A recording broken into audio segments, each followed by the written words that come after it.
Speaking of ornery, your Lakers. Whew. They're what, 17, 18 as recording? 18, 19? 19 and 19. 19, yeah. Is the Darvin Ham stuff too simple? Like Darvin Ham is to blame? I mean, almost out of nowhere? Is that too simple? Is that legit? Well, I think it's legit, but I think here's the thing. I think two things can be right. I think we get stuck in this realm where it's got to be black or white, and you got to understand there's a gray area. So we can look at the fact that Darvin Ham's not the right guy for this job. Yes, there's legitimate concern there. And you can also look at the roster construction and say, maybe it's not that great. I know a lot of us definitely applauded what Rob Pelinka was able to do in the offseason. He managed to get Austin Reeves at a much cheaper price than I think a lot of people anticipated. He brought back Rui Hachimura. I thought Rui earned every bit of that contract, specifically what he did in the postseason. But then you look at some of the missteps. Okay, Gabe Vincent has been Kendrick Nunn 2.0. Yeah. And in a comparison, those two, they're both guys from Miami. Correct. And you know what makes I know that there's been some talk about this week. It's kind of brought light to this situation. What makes the Gabe Vincent deal even worse is the fact that Dennis Schroeder has played very well in Toronto. Yes. It's a comparable contract. Like, you throw that into the equation.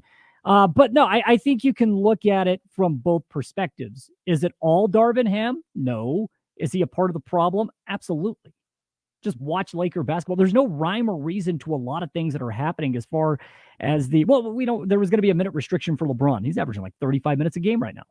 Is that LeBron's fault or Darvin's fault? Because, I mean, Darvin's a coach, but LeBron also has to say. It's the team's fault. LeBron has to right now. Right? The idea of bringing this team back together and having roster continuity was to be able to limit these minutes. And the Anthony Davis slander needs to stop, by the way, because he's been phenomenal. Without Anthony Davis, this team they got 10 wins right now without Anthony. That's the sad part, though. He's actually playing games and they're still 500. Correct. That's the sad part. Yeah, there's issues there. In a wide open Western Conference. And they can't, it goes back to they don't have shooters. Which begs the question now. I'm bringing on the screen in about a couple seconds here. In your opinion, Jordan Buscarini, who is right now? Because to me, standings aside, it's clear that Denver's number one when it's all said and done. Okay, but number two in the West is, in my opinion, wide open. I mean, not standings wise. I'm talking about just in general narratives and who I see playing them in the conference finals. It's wide open. Could be the Wolves, could be the Thunder, could be the Clippers that was on fire. Lakers get together, they can be in there. Phoenix, who knows? Who is, in your opinion, right now, through 3 months, the second best team in the Western Conference? So we agree Denver's one, right? Right. Yeah, we agree. I mean, you got the greatest player in the world right now. Yes. Denver's one. I'd probably say Minnesota. I like OKC. I think they're about a year ahead. And let's give Tyronn Lue a lot of credit because there were a lot of jokes when the Clippers landed James Harden. There are a lot of jokes, and we thought this had the ingredients to be a disaster, and it has not been a disaster. Yeah. I think Tyronn Lue has done a phenomenal job with the Clippers, and I think that's a team that could definitely make some noise. But to me, in the Western Conference right now, it's the Denver Nuggets and everyone else, and in the Eastern Conference, it's the Boston Celtics and everyone else. When I look at roster construction, there is no one even close to Boston in my mind. Oh, no. Yeah. The next month, EJ, when we start going into the trade deadline over the next month, everyone, including the Denver Nuggets, are trying to catch what Boston has right now. There's Agreed. Cream of the crop in the NBA, hands down. I feel like the one thing about Boston that frustrates me about the Celtics, I'm not a Celtics fan, obviously. I can't stand them.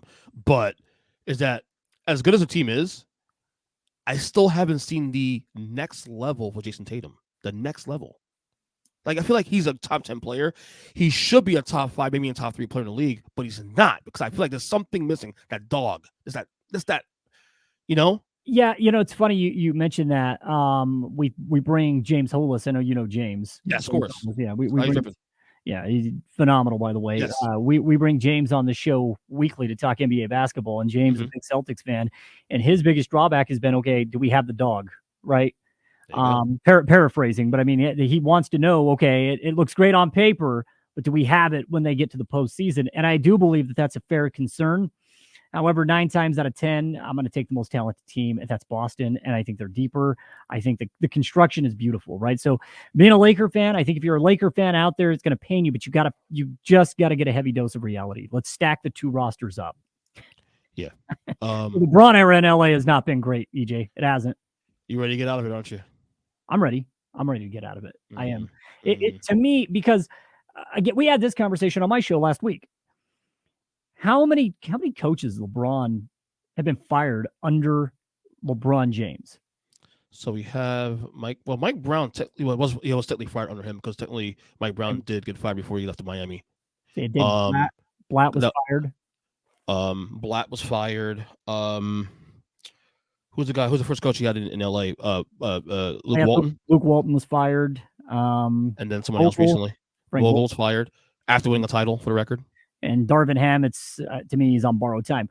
There's been. Wait. You think Darvin Ham's actually could be fired as soon as this year? Yes, absolutely. Really? Wow. I believe so because the urgency to win is so great when you have a 39-year-old LeBron James, right? Right. Like the urgency, you have to win now. But I do want to give the Heat props because we talked about 2 stints of LeBron in Cleveland. Mm-hmm. Talk about a stint in LA. And people maybe don't remember this, but remember when the Heat first started, when they first had the big 3. Mm-hmm. And it wasn't all rainbows and sunshine. Remember, 9-8 start, 9-8 bump gate, and there was rumblings of the team not meshing with Spoelstra. You remember this? Mm-hmm. It was clear as day. There was one exec who flat out told him, "You guys can go to hell. This guy's not going anywhere." Yep, that guy is still coaching in Miami. So I hate the term Heat culture, but listen, there is not a better example of Heat culture than that right there.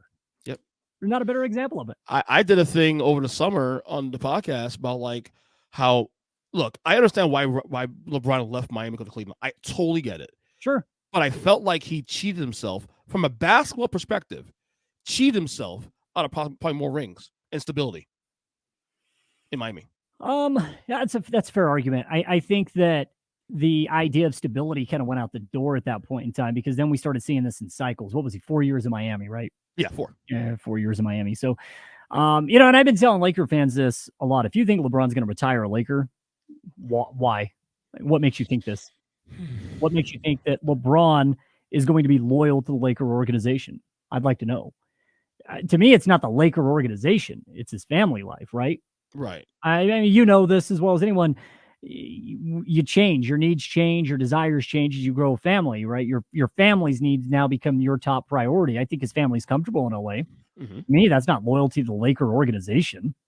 And if he wants to play with Bronny, he's going to go play with Bronny. So this idea that LeBron is going to retire a Laker, me personally, I don't care one way or the other if he does or not. But I also don't think it's the end of the world. And I'm not going to hold myself to this idea that LeBron is going to have number 23 up in the rafters at Staples, which I believe he will.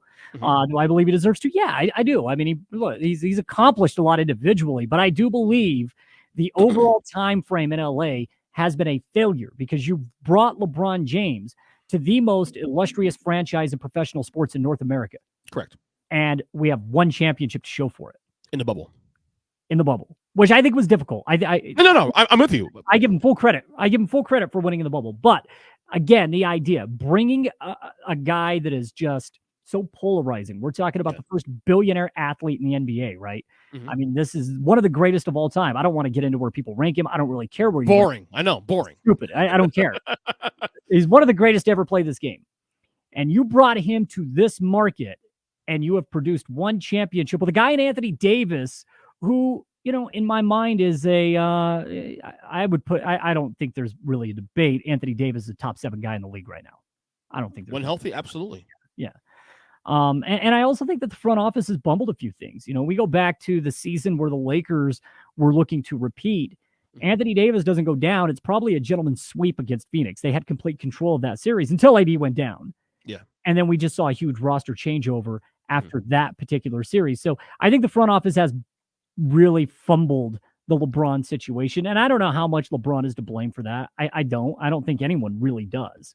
It's a legitimate conversation. Right. But is there a desire, though, on the Lakers' end, on Jeannie Buss's end, for example, to exit stage right of the LeBron era? Correct. Is there a desire for that? Yeah, I think so. Okay. He's still selling tickets at the end of the day. And yeah, I took my, it's funny. I took my daughter out. She just wanted to see LeBron play. I've tried to take her to see LeBron play a few times. He's been out every time I've taken her. Are you sure? Oh man, that sucks. It's frustrating as shit. So I take her back to LA. I was like, okay, we're gonna go early season game. Yeah. Most of the time, I don't go to games as a fan. Like, it's rare for me to go to games as a fan Right. anymore. I'm past that era, past that stage of my life. So now it's for my daughter. So we go early season. LeBron plays. He comes running out, and I mean, she is just elated to get to watch LeBron play. Mhm. All right, if it makes her happy, sure, sign him up, give him another 5-year deal. Me personally, I don't care, EJ. Yeah, I'm with you.